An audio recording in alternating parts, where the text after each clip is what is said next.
Bonjour à toutes et à tous. Donc aujourd'hui, je vais vous parler des hémorrhocales, de l'écorce de cornouiller, ainsi que du lien créatif à travers la réalisation de cette vannerie.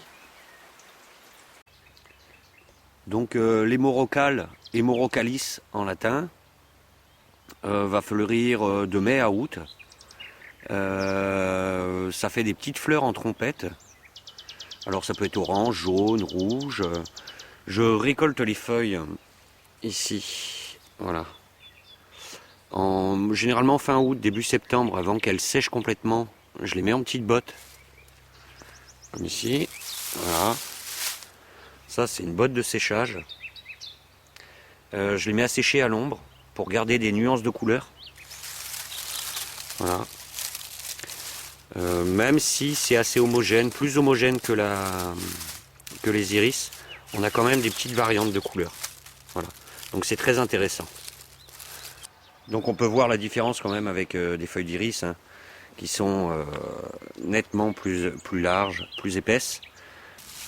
Donc une fois sèche, c'est des fibres, donc c'est les feuilles, hein, vous l'aurez compris, qu'on remet à tremper très rapidement. Moi je le mets à tremper dans de l'eau bouillante très rapidement, 5 minutes même pas. Hein.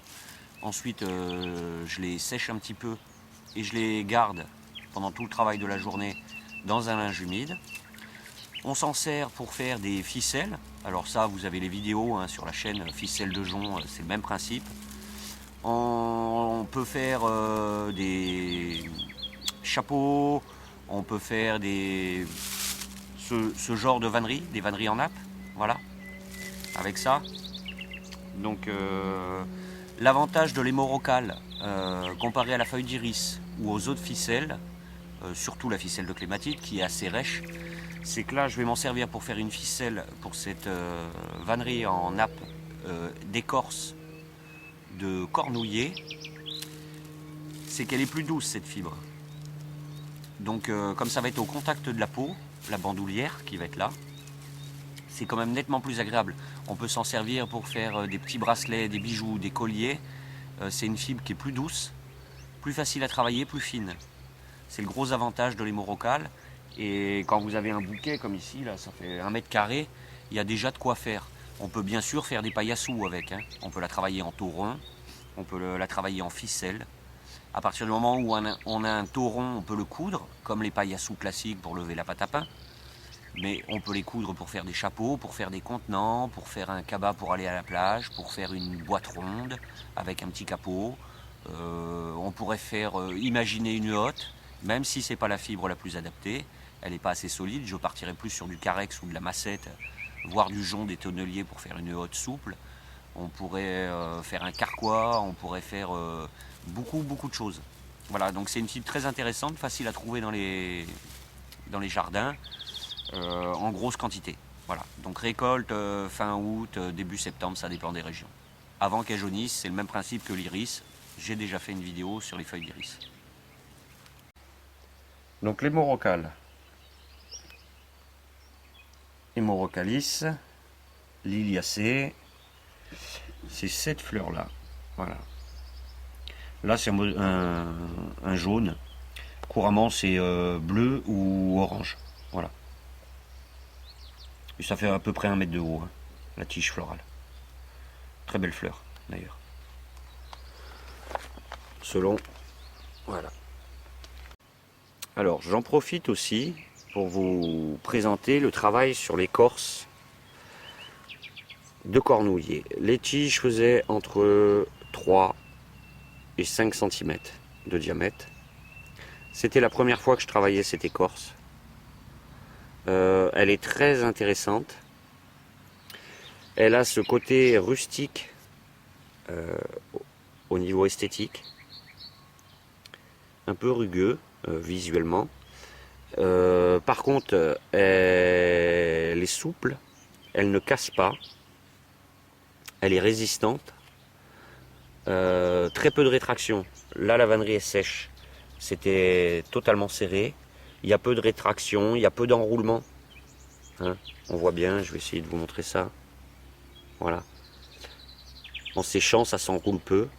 Des fois, on a la surprise avec certains saules où ça s'enroule beaucoup, donc ça déforme énormément la vannerie. Ici, c'est un peu plus marqué sur la bordure. Voilà. Donc c'est une vannerie toute simple. Ça, c'est un tuto par rapport au lien créatif. Donc je vous invite à découvrir le lien créatif, hein, le seul magazine français qui parle de la vannerie et de toutes les vanneries, aussi bien pour les débutants que pour les professionnels. Donc vous ne trouverez pas en librairie, il faut prendre contact, hein, le lien créatif ou les éditions de Terran. Donc le lien créatif, comme je vous l'ai dit, un magazine qui parle de vannerie. Donc là, les deux derniers, c'est le dossier principal, c'est les écorces. Donc le tuto a été écrit par Sylvie Bégaud, qui est une vannière du côté de Lyon, je crois. Donc au niveau de la bordure, c'est une bordure cousue au fil de lin, ici aussi. C'est le point de boutonnière, ou en tout cas je l'espère, puisque je suis pas couturier, je suis vannier. Donc la ficelle va partir d'ici, remonter et redescendre de l'autre côté. Je vais la faire avec ça pour qu'elle soit douce. Je vais les remettre à humidifier, puis la tourner en cordelette. Et elle sera cousue. Hop là, un peu de recul. Elle sera cousue ici. Voilà. Elle va dépasser, elle va prendre ça, et puis je vais la coudre avec quelques points. Voilà, donc la fibre, on voit bien hein, que c'est fibreux. C'est ça qui est intéressant. Toujours rechercher la fibre en vannerie.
Voilà, cette vidéo est finie. Je suis assez content du résultat.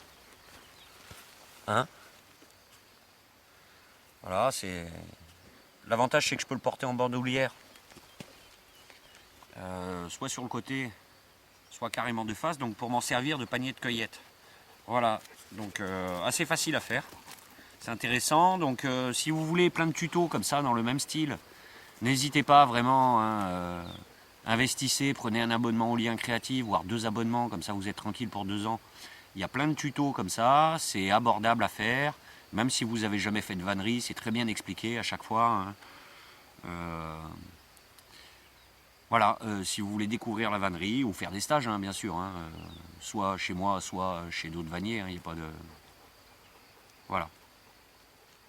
Donc, les morocales, fibre intéressante.